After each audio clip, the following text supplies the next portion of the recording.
तो हेलो दोस्तों, जो कि आज हम मौलिक अधिकार के बारे में पढ़ने वाले हैं।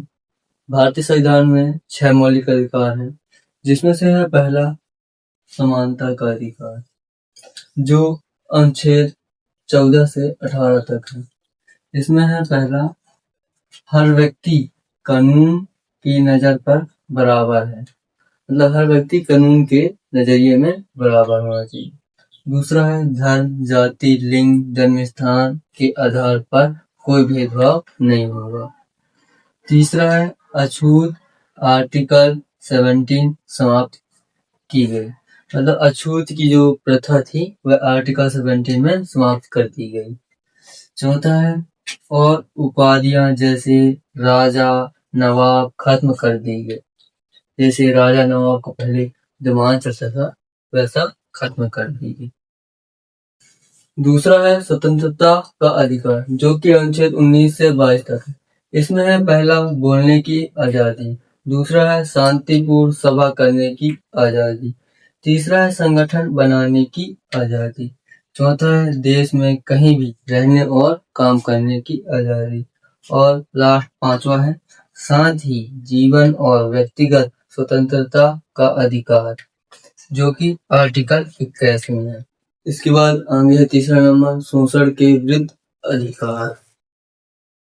अब पढ़ेंगे मौलिक अधिकार का तीसरा पॉइंट, शोषण के विरुद्ध अधिकार, जो कि अनुच्छेद 23 से 24 तक है। इसमें पहला मानव तस्करी और बंधुआ मजदूर पर बंधुआ, इसका मतलब पता नहीं, यदि आपको पता होगा तो कमेंट में बताइए। मानव तस्करी मतलब मानव का व्यापार, एक मानव को किसी को बेचना या तस्करी करना। दूसरा है 14 साल से कम उनके बच्चों को खतरनाक उद्योग में काम कराना अपराध है। 14 साल का जो बच्चे रहते हैं उनको खतरनाक उद्योग में काम कराना अपराध है। ये अनुच्छेद 23 और 24 में है। चौथा है धर्म की स्वतंत्रता का अधिकार, जो कि अनुच्छेद 25 से 28 तक है। इसमें आप कोई भी धर्म का परिवर्तन कर सकते हैं। इसमें पहला, हर व्यक्ति को अपने धर्म को मानने, पालन करने और प्रचार करने की स्वतंत्रता है। ये अनुच्छेद 25 से 28 तक है। आइए देखते हैं पांचवा नंबर मौलिक अधिकार में सांस्कृतिक और शैक्षिक अधिकार, जो कि अनुच्छेद 29 और 30 में है।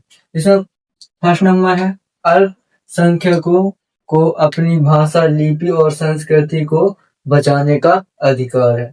दूसरा है वे अपने शैक्षिक संस्थान भी स्थापित कर सकते हैं, मतलब वो संस्था एक स्थापित कर सकते हैं। इसके बाद छठवां नंबर देखेंगे अपन लोग, लास्ट पॉइंट है संवैधानिक उपचार का अधिकार, जो कि अनुच्छेद 32 में।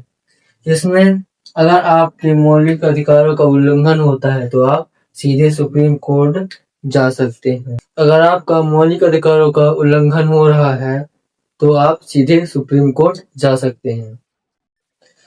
इसे डॉक्टर भीमराव ने संविधान का हृदय और आत्मा भी कहा है। तो हेलो दोस्तों, यदि ये वीडियो आपको अच्छा लगा हो तो आप लाइक, सब्सक्राइब, कमेंट जरूर करें। धन्यवाद।